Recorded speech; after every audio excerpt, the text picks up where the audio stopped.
का जो धरना हो रहा है वहाँ पर छात्र आंदोलित हैं और यहाँ पर हम एक एक से पूछेंगे, इनकी पीड़ा को हम समझेंगे कि आखिर इनके पीड़ा क्या है। जो मुख्य मीडिया है, मैं आपको कह देना चाहता हूँ कि जो सोशल मीडिया है वही मुख्य मीडिया है, वरना पूंजीपतियों की मीडिया ये बात नहीं उठाती है। इन बेटियों का यही आरोप है कि मुख्य मीडिया इनकी आवाज़ नहीं उठाती है और हम इनकी इस बात को लोगों तक पहुँचाएंगे कि आखिर ये मुद्दा मुख्य मीडिया में क्यों नहीं आता। क्या आपको क्या शिकायत है मुख्य मीडिया से? सर, मुख्य मीडिया से क्या, हमें तो लगता है कि हमारी जो न्यूज़ है, मतलब जितना हम लोग डिबेट बोलते हैं, कहते हैं कि हमारे आरक्षण का हनन हुआ है, लेकिन पता नहीं सरकार तक पहुंचती है नहीं पहुंचती, या फिर वो सुनते नहीं हैं या उस चीज़ को सुनना नहीं चाहते हैं। जनरल के आगे फिर उनको एससी और ओबीसी से कोई मतलब नहीं। जी, कुछ कहना चाहते हैं? सर, मेन मीडिया से हमारी एक ही शिकायत है कि जो जायज़ मांगे होती है वो कभी मेन मीडिया उठा ही नहीं रहा है। उनको आज का मुद्दा चाहिए हिंदू मुस्लिम का, हिंदुत्व का, गाय बकरी का, और हमारा मुद्दा है रोजगार का, शिक्षा का। इनका सीधा सीधा कहना है कि यहाँ पर मुख्य मुद्दे, मानवीय मुद्दे वो गायब हैं और जानवर गाय जैसे मुद्दे ज़्यादा हाईलाइट हैं। क्या कहना चाहते हैं आप? सर, हम बस इतना कहना चाहते हैं, ये कोर्ट की, सुप्रीम कोर्ट की बात को नहीं मानते हैं। ये जो पिछड़ा वर्ग आयोग है, इन्हीं की बनाई हुई आयोग है, कोई हम लोग की बनाई हुई आयोग नहीं है। इनकी ही आयोग ने कहा है कि इस भर्ती में घोटाला हुआ है, तो ये आयोग की बात नहीं मानेंगे, कोर्ट की बात नहीं मानेंगे तो किसकी बात मानेंगे? मतलब आपका आरोप है कि ये कोर्ट की बात नहीं मानते हैं। हाँ सर। तो इसमें क्या क्या हो सकता है? हम यही कह सकते हैं कि इनकी बनाई हुई कोर्ट, जो पिछड़ा वर्ग आयोग, जो इनकी बनाई हुई आयोग है, ये कह रही है कि घोटाला हुआ है, तो ये इस बात को माने और हम लोग को न्याय दें। आप कहाँ से आए थे? देखिए, हम प्रतापगढ़ से आए हैं। आपने एक बहुत जायज़ सा क्वेश्चन किया कि पत्रकार मेन स्ट्रीम मीडिया गायब क्यों है। तो मैं आपके चैनल के माध्यम से बता देना चाहता हूं कि पत्रकार होने का मतलब होता है, जो दलाल पत्रकार हैं वो सुन लें कान खोल करके, कि पत्रकार होने का मतलब होता है कि जो सत्ता है ना उसके विपक्ष में खड़ा होना। पत्रकारिता का एथिक्स होता है।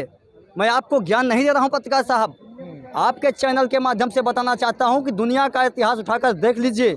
जब भी सत्ता मकदूर होती है, जब भी तानाशाही रवैया अपनाया जाता है, तो उसके सामने अगर कोई कुछ खड़ा उठाता है तो पत्रकार हैं जो कलम और कापी लेकर के खड़े हो जाते हैं।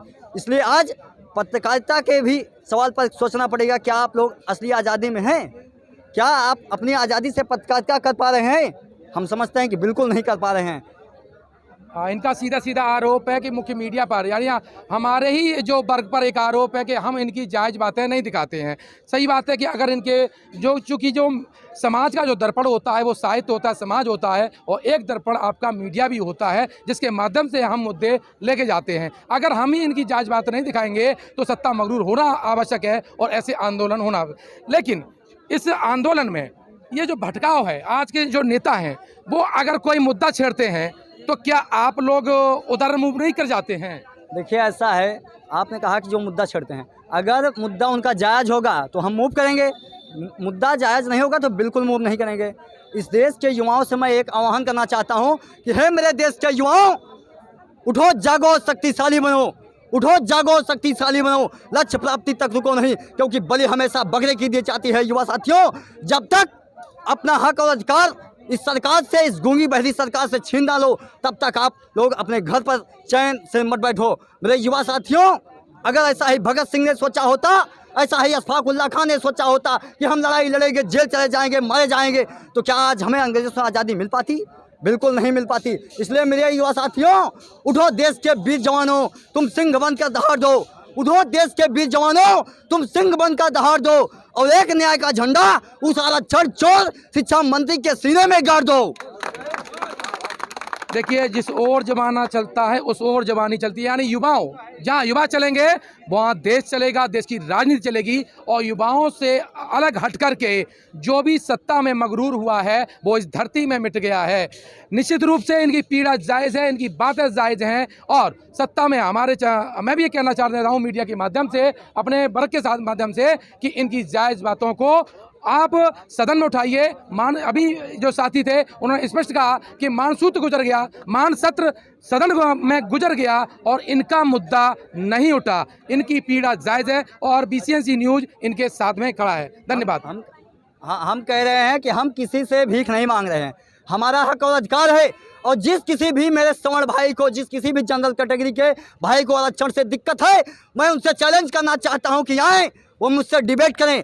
यदि मैं इस डिबेट में उनको हरा नहीं दिया तो मैं अपने भारत देश का नागरिक होने पर भी मैं शक करूँगा। और मैं बताना चाहता हूँ कि जिस किसी भाई को आरक्षण से गुरेज है वो उठाकर देख लीजिए, सुप्रीम कोर्ट से लेके हाई कोर्ट तक कितने जज हैं ओबीसी एससी एसटी के, वाइस चांसलर से लेके प्रोफेसर तक आप देख लीजिए ओबीसी की संख्या कहाँ है, ओबीसी की संख्या कहाँ है। ये लोग कहते हैं कि जहाँ देखो वहाँ ओबीसी के लोग आरक्षण की मांग करते हैं। ये हम लोगों को जो बदनाम करने की आप लोग साजिश रचते हैं, इसको बंद कर दीजिए। आप लोग 15% हो या 10% लेके बैठ गए हो, हम लोग 85% हो गए, 49.5% में हम लोगों को सिमटा दिए हो, ऐसा क्यों? इसका मतलब है कि यहाँ पर सीधा सीधा प्रतिनिधित्व की बात हो रही है कि अब हमको न्यायपालिका में भी प्रतिनिधित्व चाहिए, सदन में भी प्रतिनिधित्व चाहिए, चाहे संवैधानिक आयोग हो, चाहे कमीशन हो, चाहे कोई समिति हो, वहाँ पर उनको प्रतिनिधित्व चाहिए। सर आप कहाँ से हैं? मैं जौनपुर से हूँ। मैं प्रदेश उपाध्यक्ष हूँ अखिल भारतीय कुर्मी क्षत्रिय महासभा का। अच्छा, आपका शुभ नाम? राकेश कुमार पटेल। आपका जो संगठन है, और जहाँ तक मैं समझता हूँ ओबीसी वर्ग का संगठन है और आरक्षित वर्ग में ही आप लोग पूरी तरह से आते हैं। इस पूरे मुद्दे को लेकर के आपके संगठन का क्या व्यू है? हमारा व्यू ये है कि हम इस सरकार, लोग जो बताते हैं यह सरकार भूल बस ऐसा की है, लेकिन मेरा अपना मानना है, मेरे संगठन का मानना है कि यह सरकार की भूल नहीं है। सरकार ने जानबूझ करके दलित पिछड़े वर्ग के अभ्यर्थियों को नौकरी से दूर रखने के लिए जानबूझकर ऐसा किया है। आरक्षण में घोटाला, जब बाबा भीमराव डॉक्टर अंबेडकर जी ने संविधान का निर्माण किया था, उसके ठीक पहले, संविधान के पहले इस देश की व्यवस्था राजतंत्र की हुआ करती थी। योग्य आदमी को हमेशा पीछे ढकेला जाता था, अयोग्य आदमी को ही राजा बना दिया जाता था, जिसको कोई योग्यता नहीं थी। डॉक्टर भीमराव अंबेडकर जी ने संविधान लाया, संविधान सभी वर्ग के लिए था। उसमें तो कहीं ऐसा नहीं था कि जनरल कैटेगरीज को बाहर रखा जाएगा। संविधान में सभी को अवसर था, सभी को था। उसमें ये तक जो दबी कुचली जातियाँ, जिनके साथ जानवरों जैसा बर्ताव होता है, उनको मुख्य धारा में लाने के लिए संविधान में आरक्षण दिया गया। जी, मुख्य धारा में जी, मुख्य धारा में लाने के लिए आरक्षण दिया गया। तो हम समझते हैं कि यह सरकार इतनी निकम्मी है। हमारे सभी नौजवान साथी कहते हैं कि इस सरकार का शिक्षा मंत्री चोर है, लेकिन मैं यह बात नहीं मानता हूं। मैं मानता हूं कि इस सरकार का मुख्यमंत्री चोर है, जो आरक्षण के घोटाले को महापाप के रूप में किया है, लोगों को वंचित करने का काम किया है। यहाँ का मुख्यमंत्री इस चोर है। अच्छा, क्या राजनीतिक रूप से जो अपराधीकरण बढ़ा है उसकी वजह से तो कहीं ऐसा नहीं है? नहीं, बिल्कुल आपकी बात। राजनीति में जो अपराधीकरण बना है, समाज के तबके, दबे कुचले समाज के, दलित समाज के और पिछड़े समाज के जो नेता सफल हुए हैं, सांसद और विधायक बने हैं, वो भी उसको दे नहीं पाते हैं, समाज की लड़ाई लड़ नहीं पाते हैं। कहीं ना कहीं से वो सदन में बैठ कर के चुप रहते हैं। उनको ये रहता है कि मैं तो एक बार एमएलए और एमपी बन गया हूँ, मेरा भला हो गया, समाज का अगर भला हो जाएगा तो समाज अगली बार मुझे नहीं बनाएगा। क्या ये सत्ता पूंजीपति और राजनीतिक जो अपराधी हैं उनके गठजोड़ से चल रही है, इसलिए तो कहीं हक नहीं मारा जा रहा? बिल्कुल बिल्कुल, आपकी बात से सहमत हूँ।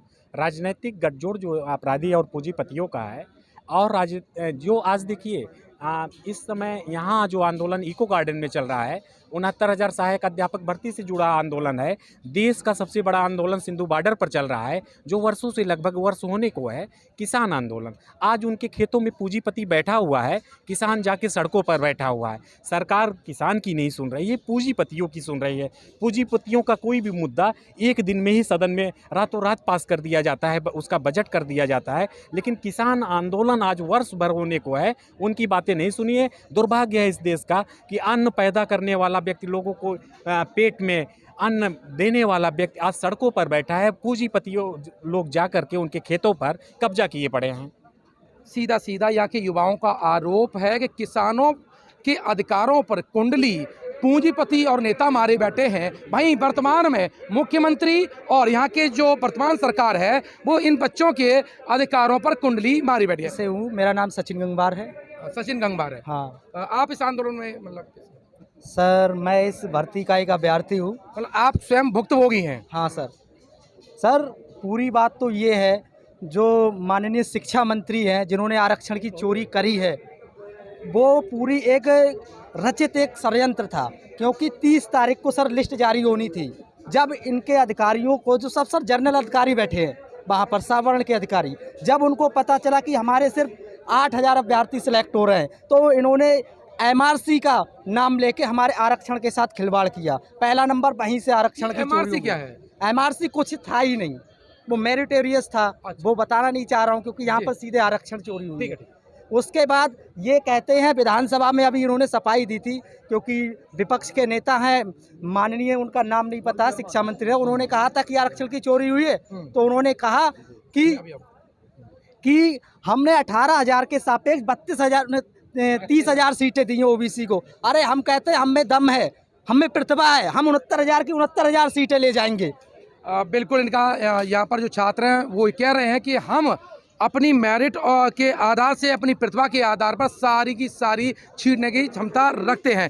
सर, ये जो आंदोलन है और इसमें ये सीधा सीधा कहा जा रहा है कि हम प्रतिभावान हैं, तो कहीं ऐसा तो नहीं है कि प्रतिभावान होने की वजह से आपके पदों को छीन लिया जाए कि वो अयोग्य हैं? देखिए, ऐसा है, प्रतिभावान तो हम लोग हैं, इसमें कोई दो राय नहीं। प्रतिभावान ना होते तो आप आज़ादी के इतिहास को उठा के पढ़ लीजिए पत्रकार साहब, सबसे ज़्यादा हमारे लोगों ने कुर्बानियाँ दी है। सरदार पटेल जी ने 565 रियासतों को एकीकरण करवाया। और मैं एक शेर के माध्यम से बताना चाहता हूँ, मैं कि हर जोर जुल्म की दुनिया में संघर्ष हमारा नारा है।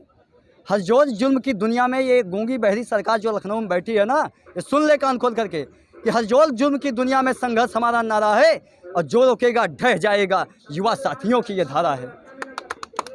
धन्यवाद। यहाँ पर हमने देखे, इन लोगों के व्यू देखे, इनकी राजनीतिक और सामाजिक चेतना देखी, और सबसे बड़ी जो चेतना इनमें दिखाई दी अपने अधिकारों के प्रति।